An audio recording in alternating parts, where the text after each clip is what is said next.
Okay, good morning to all of you.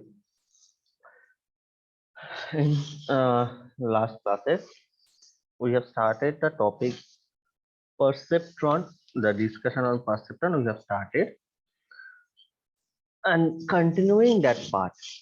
So we have just a minute.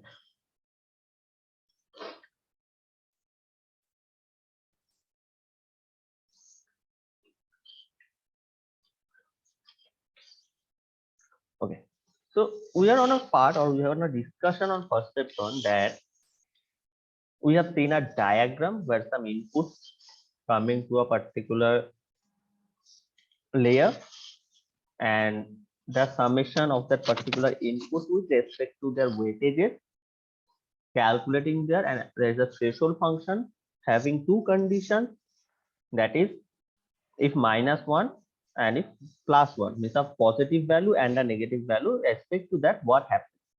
And we have seen we have talked on that particular part, right? Now to this there are lots of notations and we are talking about the particular thing. Now in this particular part we have seen a threshold diagram, right?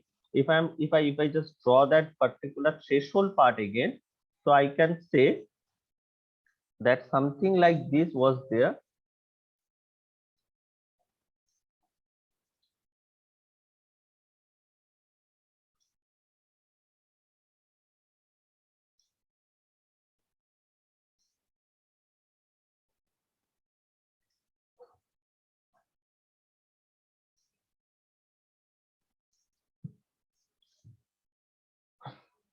Okay, so this is a threshold part value depending upon which there are two conditions was given.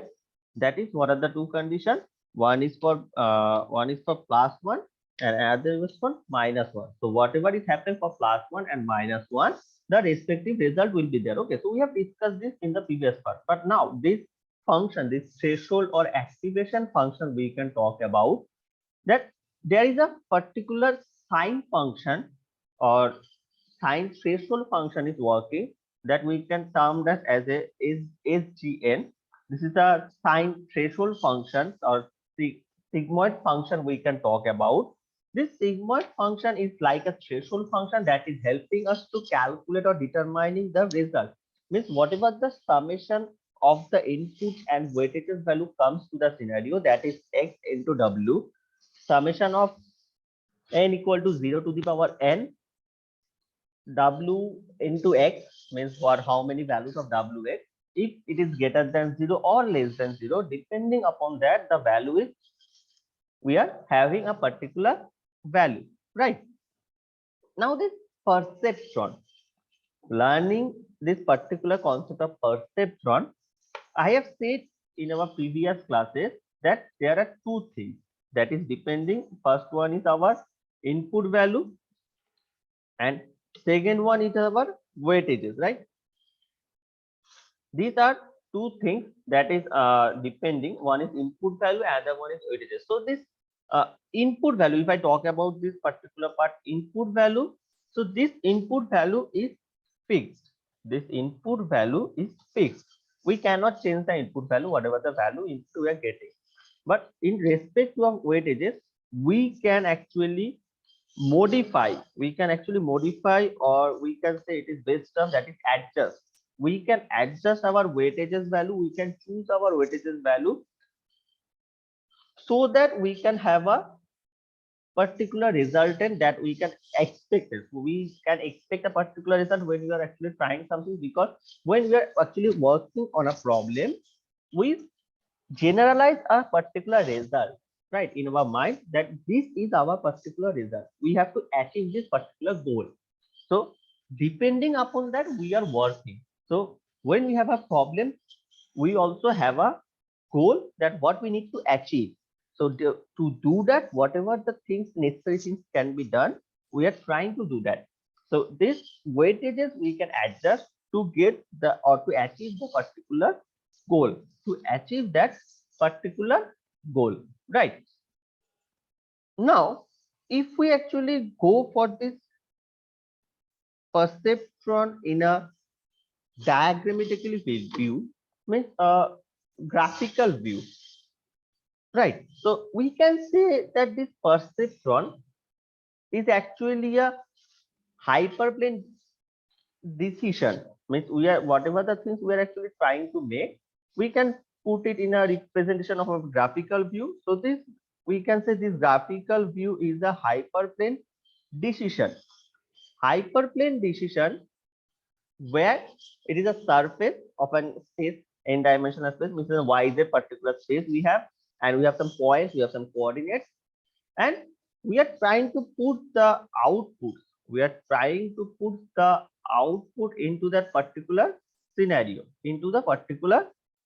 right? We are putting the output in the graph for the positive value and the negative value, similar to kind of whatever the values we are getting, we are trying to put it with respect to the side. Okay, we are trying to put it on respected to the side. So suppose if I try to just try to a normal diagram.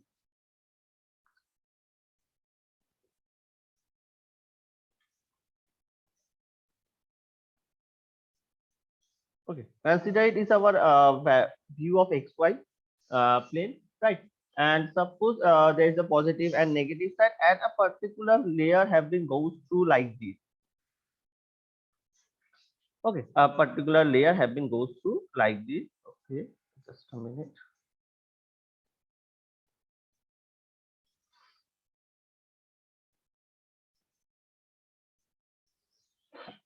Okay, so we have a particular means a scenaric view of like this, and we have the plus plus view. So of this particular line, if I'm talking about of this particular line, so suppose consider it all the values on this particular side, all the values on this particular side is our positive value. All the values in particular this side is a positive value, and on the value in this particular side is considering as the negative value, right? So depending on that, on this particular graph, so this is our particular plane and graph we can talk about. So suppose consider it as x1, consider it as x2. So x1 and x2, and these are my positive side, these are my negative side, right? Now when we are so getting, so this decision surface, now there are some points we are calculating some values, and suppose considering that we have gathered some values where we have some positive values on this particular side, and we have some negative values on this particular plane, right? So this is my a scenario we can consider, we can talk about. So this decision surface, it is a decision. Why? Because from a line we can decide that where these positive values are actually residing and where the negative values are actually residing. So we can decide a particular part. Now this decision surface is represented by a two input perceptron. It is represented by a two input perceptron. What are the two input perceptron we are getting here? First one, a set of training example and the decision surface of the perceptron that classify the things correctly. So this decision surface is actually represented by two things. Decision surface is represented by two things. What are the two things? If I'm talking about, first one is the set of training example. A set of training example, and with respect to that set of training example, the decision surface of the perceptron classifying them correctly. Decision surface of the perceptron classifying them correctly. Okay, this is a particular part. And second one, set of training example that is not linearly separable. A set of training example that is not linearly separable. So means that that cannot be correctly classified by any straight line. So okay, first of all, this particular example for the A, I have drawn this particular part. So I can write it that this is my A example that I'm talking about. So this is my A example that I'm talking about. I can say that, right? Now the second part, that is my B. Second part, that is my B part. Why we can say that a set of training example again, set of training example, and a not linear. We cannot linearly separable this particular part. That is not linearly separable, and that is not linearly separable.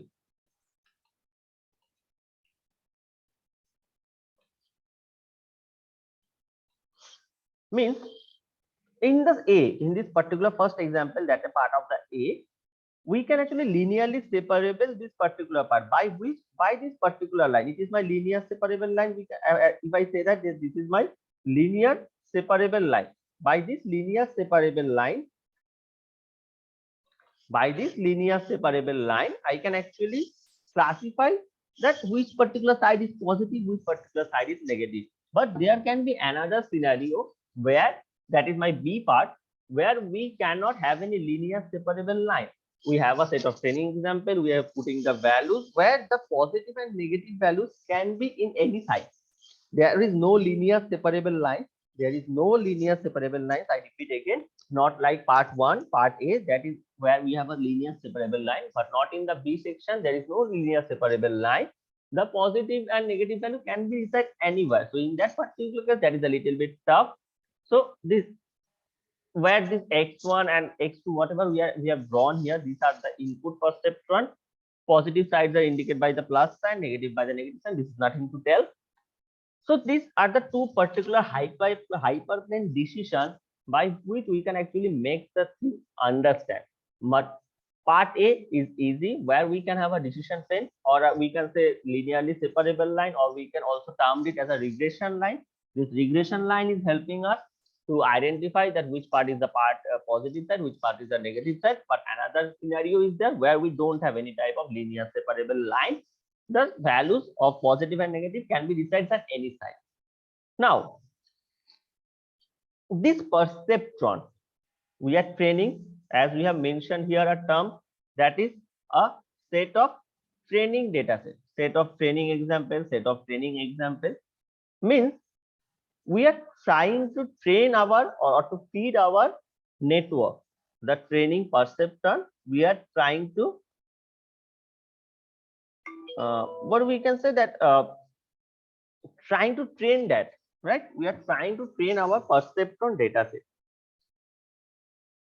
with the training data set.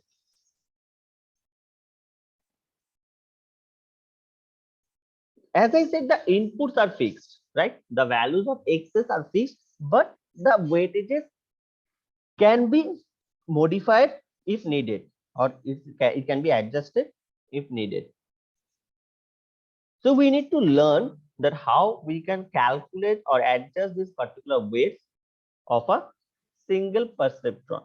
We can adjust the weights of a single perceptron, right? So for that, there are two scenarios. There are two rules we can talk about by which we can actually adjust this, or we can do this with the help of perceptron training rule. Okay, so if I'm talking about that perceptron training rule, there are two rules. First one is the perceptron rule, and second one is called delta rule. First one is known as perceptron rule, and second one is known as delta rule.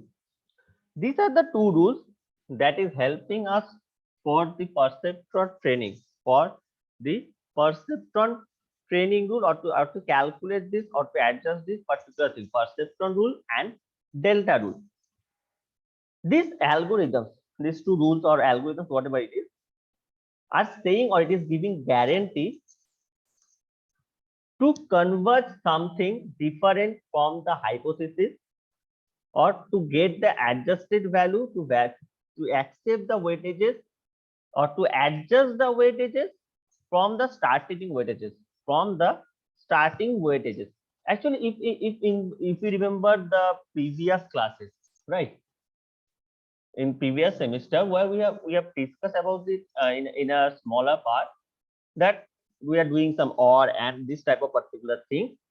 Okay, so and what happened there, we need to represent an or and, okay, logic gate through this perceptron, right? So what we have done there, if I remove all the things,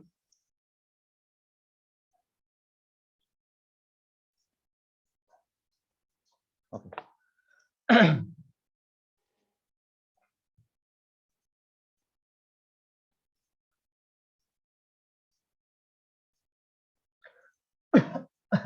Just a minute.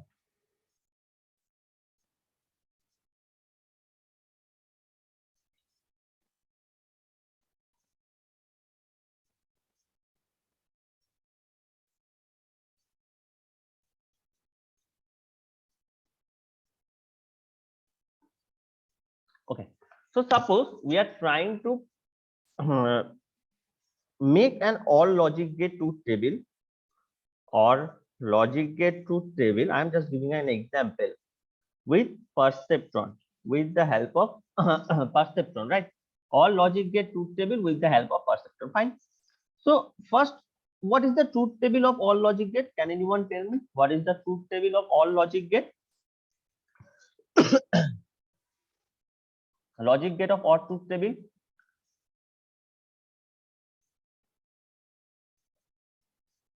No one is remembering. Sir, 000. Don't tell that. What is the generalized term? If A and B, if all A and B both the value are same, then what happen? If A and B both the values are not same, then what happens?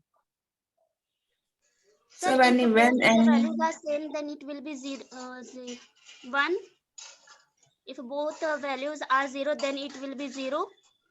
And in any one of them 1 is, then it will be 1. Okay, fine.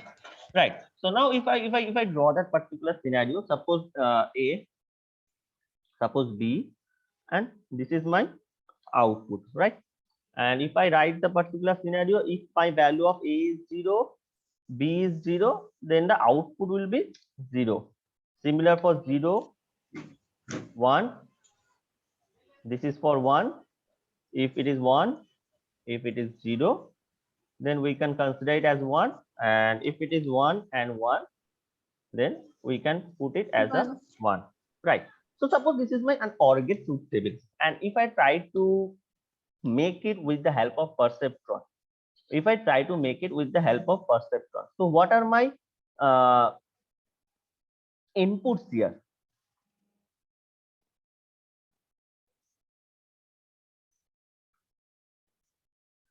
My inputs are, this particular part is my input, that is an A and B.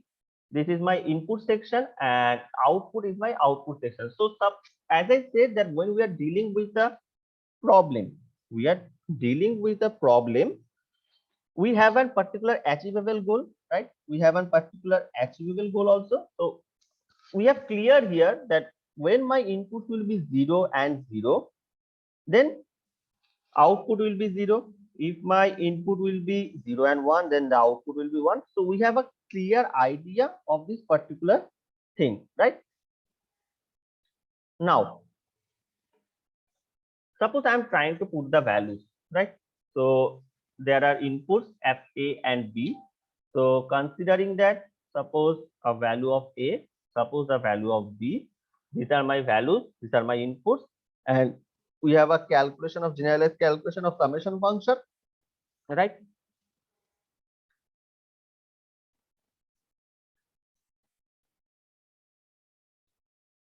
So this is my summation function where the things will be what? This is my input, and we have a particular output of the things that we can say that this is my output, right? A, B, and output. All these things are given here. Now we have a particular input, and with respect to that, we have a particular output. Now, considering each of this particular scenario, what is my formula? That is my W1 X1 summation of w and x. Actually, if I in general, we can say that summation of w and x we can talk about, right? Now, if my value of a is 0, right? If my value of a is 0 and value of b is 0, we need the output here as 0. So we need to find the weight. We need to find the weight by which we can actually generalize this particular term. So if my weightages, I consider it as 0 and I am considering this weight also 0, then what is the output? If I consider the summation of w and x, so x is my input and w is my output. Summation of x and w we can talk about. So 0 into 0 for a into, suppose this is my x1, this is my x actually, and this is my w part. So 0 into 0 plus 0 into 0, that is we can consider here the total output is 0, right? So we, for this particular value of weightages of 0, we are having a calculation of 0, right? Now change the value, change the course. X is 0 means a part is 0 and b part is 1. Now again calculating it, 0 into 0 that is 0 and 1 into 0 that is also 0. So resulting output is also 0, whereas we need the resultant output as 1. So by these particular weightages, by these weightages of 0 and 0, we are not trying, we are not able to get the desired output of this particular output scenario, right? We are not be able to activate this. So again, the weightages need to be changed. The weightages need to be adjusted, right? So now what happened? I am trying to adjust these weightages with, suppose 1. I am trying to adjust these weightages. This is my input. I am trying to adjust these weightages with respect to 1. Now 0 into 1 that is 0 and 0 into 1 that is 0, and for respective to that we are getting output of 0. Now for the second part, input A is 0, input B is 1. So 0 into 1 that is our 0 and 1 into 1 that is our 1. So 0 plus 1 we are achieving a result of 1. So for the second case it is fine. Going for the third case where this is my 1 and this is my 0, right? So 1 into 1 that is my 1 and 0 into 1 that is 0. So 1 plus 0 again that is an 1. So we are getting an achievable result of 1. So for the third case it is also fine. For the fourth case, that is 1 and also 1. 1 into 1 that is 1 and 1 into 1 that is 1. So summation of means the function it is positive. So we are achieving a result of 1. So by adjusting the value, so we can say that this is my desired weightages for the calculation of OR gate. This is my desired weightages for the calculation of OR gate. So we have this input section. We have this particular input section and we have to get this desired output section with the help of some summation and activation function. Here is an activation function is also present. Okay, I mentioned it not, so I forget it to mention. So there is an activation function, that is SGN function, that sigmoid function is present here also. The SGN activated function, where with respect to that, if it is 0 and 1, positive value, negative value, calculating upon that, we can get a desired result of this particular scenario, right? So we can calculate these weightages as per our own particular need. With what will be the adjust, what will be the weightages value that can be based, we can adjust this. We can have the power to adjust it, right? So this is how we can actually trying to adjust the weightage. This is just an example for we are trying to show to understand the things better, that how we can calculate the adjust, or how we can calculate the weight. Okay, in this scenario I want to say one more thing, that when we are trying to adjust this particular weightages, we always start with the minimum value. In the first case, when we are trying to adjust this particular weightage, at first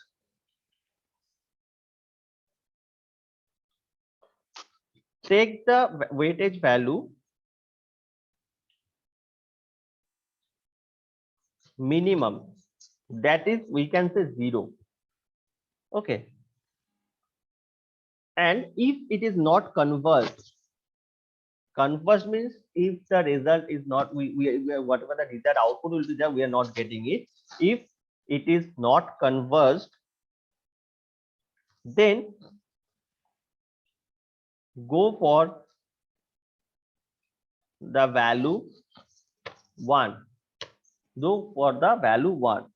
Now, in the scenario, if now I am going for the value 1 and looking that the value, if I'm taking 1, or the weightages, if I'm taking 1, the values are higher than whatever my desired output. So we can have a rough idea that the weightages should be decided in 0 to 1, or we can have a range. So now we can go for the values in between that particular range. So it is very easy to calculate the weightages from after the first two cases, because from the first two cases we can have an idea that what can be the range, or the value is residing under which particular range. So by this is my just a give suggestions or tip. We can say that by this we can easily calculate the weightages or the sum values or the weightages value of any particular uh, calculation, right? So this is just an example. We will do this more of all the gates, such as AND gate, OR gate, NOT gate, or XOR. All the gate we are going to do with the help of perceptron one by one. First, let us clear the basics first.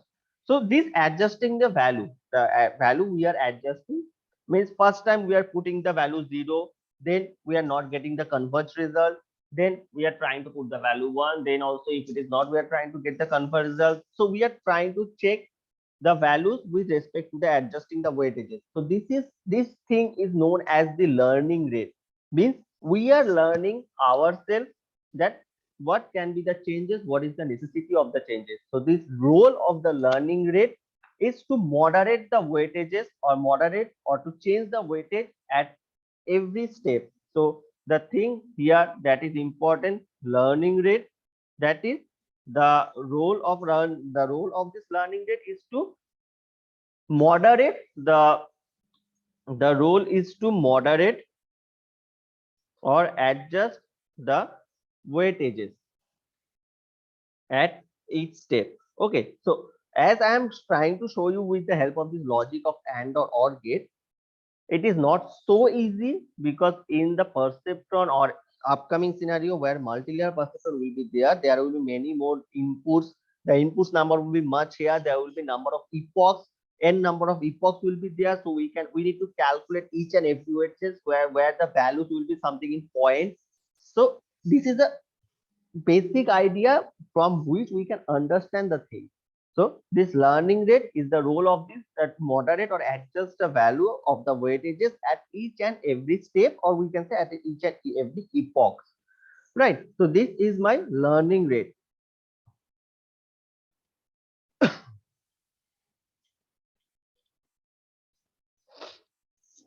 Now this perceptron of this, we have a discussion whole of the thing, and we can understand we have a thing. Coming to the next part, that is the advanced part of the perceptron. Any doubts regarding this perceptron? If anyone have any doubts, they can tell me.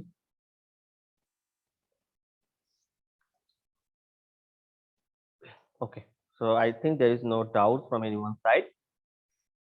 Moving to the next part, or the advancement of this perceptron, we can talk about just the advancement, because the thing is we are going to talk that is called multi-layer perceptron, MLP.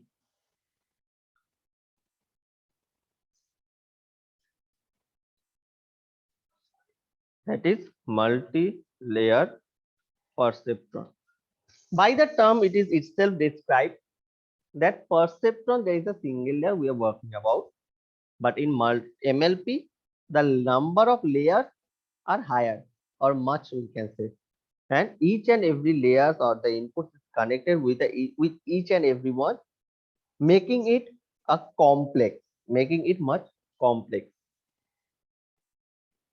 This MLP is a supervised learning algorithm. This MLP is a supervised learning algorithm. So what is the difference between supervised and unsupervised learning algorithm? Can anyone tell me? I have explained it many times in my previous semester and also in this semester also we have a discussion. So I would like an answer from anyone that what is the difference between supervised and unsupervised learning algorithm. Anyone?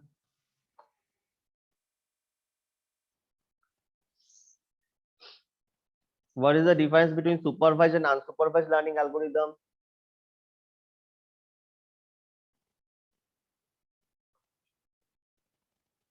Anyone want to answer or should I ask a name? That person need to tell me.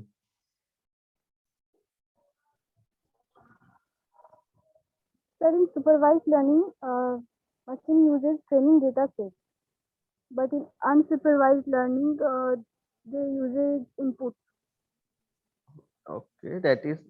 I want a generalized answer or a very basic answer. What is the basic difference of supervised and unsupervised learning?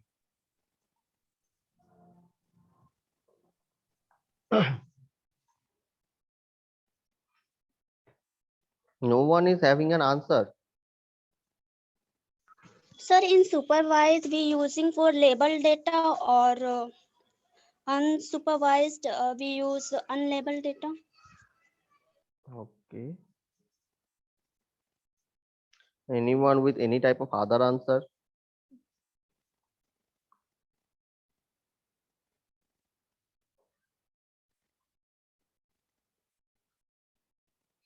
In general, we can talk about that if I'm talking that approach in as Shikha is said, or I think that the data set, the label, both Dolly and Shikha, they have said the term that is data set. We need a label data set or a trained data set in case of supervised and in case of unsupervised. So we can say that in general term, in generalized form, supervised learning, there is someone to guide us, someone to guide us or to help us to know about the things, and then we can go for the application part.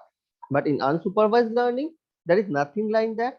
The model or we need to learn it ourselves. So that is a generalized difference in supervised and unsupervised learning. So fine, okay. Now coming to the part of the MLP, that is saying that this MLP is a supervised learning, means there is someone who is guiding us and someone is that training data set, that labeled training data set that is guiding or train the data set first so that we can understand the thing or we can have a view on the particular thing, right? This MLP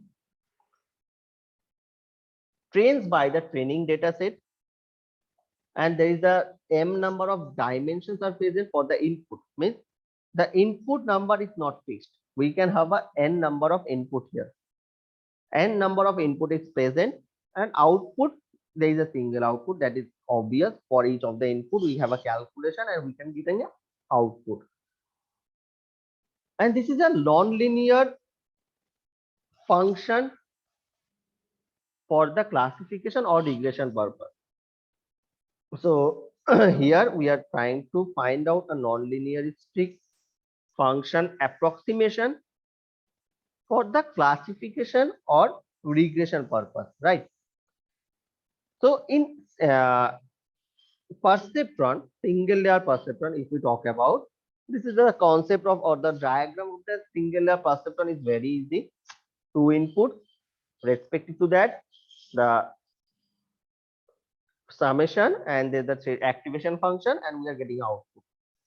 But in MLP, as I said, the number of inputs are high. The number of inputs are high. So making it complex, we can have a connection of each number of inputs. So suppose there is a input B, C, up to that dot dot, considering that up to part A. So there is a n number of input is there, right? There is a term that is included here, that is a bias value. The bias value will be there where each of this means the weightages value. Again, I'm talking about, so suppose the W1 we can talk about, then for the dot dot part particularly, and we can having a value of Wn. What is the scenario here that each of these particulars are connected with each other?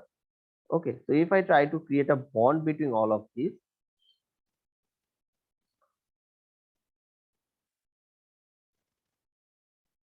right, each of these is connected with each other, and then here at the end there is one more term, that is our output. So the scenario is like that, it is connected with this. Okay, in general I'm trying to first draw all the things connected with this, means each of the input is feeding at every particular stage. Again, for this is connected with this is connected with this is connected with this. Similar to like that, this is connected with this.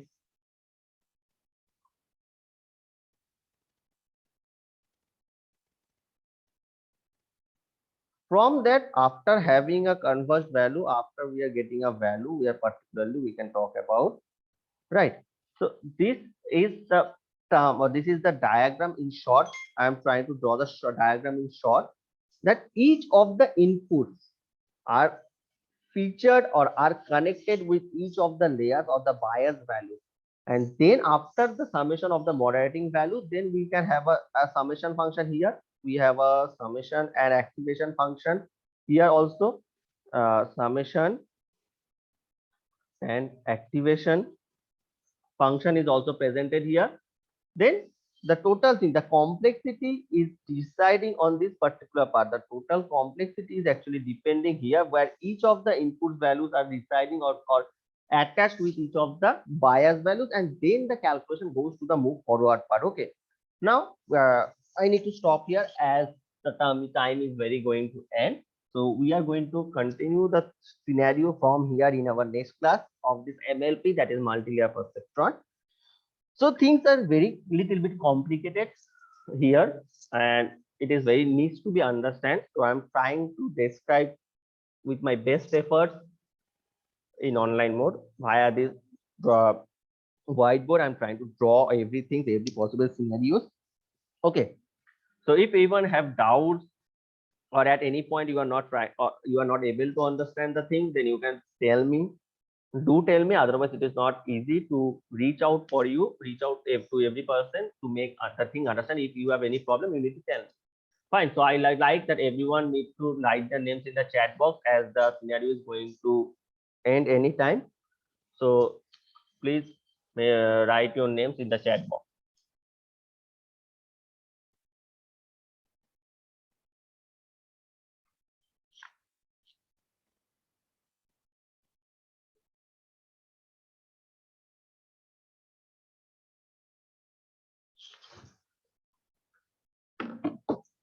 Okay. Everyone write your name quickly in the chat box, as it can be disconnected at any time. And we are going to continue the things from here in my next class. Thank you all for joining in the session.